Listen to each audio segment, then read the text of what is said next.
today's Targets in Focus, we'll be taking a look at Asian currency pairs dollar yuan, dollar rupee and dollar yen. Chin Loo Thio, senior FX strategist at BNP Paribas, joins me on the line. Chin, what are your short, mid and long-term forecasts for the dollar Chinese yuan, and what will be the fundamental factor influencing the movement of this pair? The fundamental factors that will drive this currency pair, I think, will be superior growth expectations in China vis-a-vis the rest of the world. So obviously investment returns will be seen to be higher, and that will as well lead the Chinese yuan higher. So that will be the key driver of currency appreciation. In terms of targets for dollar Chinese yuan, we have it at 6.05 by end of 2013. And what are your predictions for the dollar Indian rupee currency pair and why? The dollar rupee is in the very short term. The dynamics of trading dollar rupee is that you have to understand what happens in the capital markets. The reason for that is because India runs a very large current account deficit. So in the absence of any capital inflows, there will be a tendency for the rupee to perform poorly just because they import more than they export. But in this case, India has been attracting capital inflows because the RBI is cutting interest rates to try to support growth. So that has brought fund inflows back into India. So the stock markets are doing better. As well, India has wanted to open its bond market to foreign investors, and the increase in foreign investment limits in Indian bonds as well have supported the Indian bond market together with rate cuts from the RBI.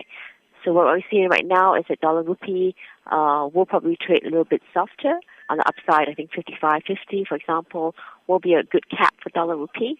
And in terms of our target for dollar rupee, we have it at 52 by end of Q3 and 53 by end of Q4. How do you see the dollar yen performing over short and long-term timeframes? And do you see the yen continuing in strength or weakening?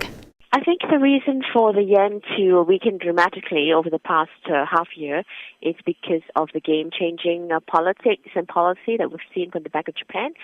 So the new government in place and new policymakers in place in Bank of Japan has resulted in a shift in policy towards one of very aggressive monetary policy easing to try to end deflation in Japan.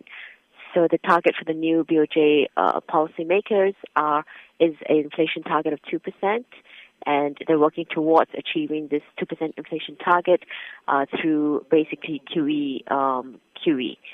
So this has gotten the yen much weaker. The break above 100 is significant, and it therefore aligns the dollar yen to our year-end forecast at 105.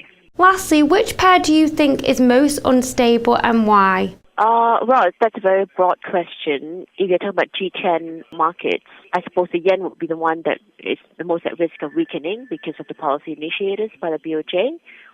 In terms of Asian currencies, perhaps the Indonesian rupiah is the currency to watch because there is a potential for capital outflows of Indonesia, and there is as well inflation story building in Indonesia if the government does reduce fuel subsidies, and that causes inflation to rise. So within the Asian currency bloc, I think the rupiah is probably the most at risk. That's all for now, but be sure to check out our next Targets in Focus on Monday with my colleague Monica Gibson. Have a great weekend and goodbye for now.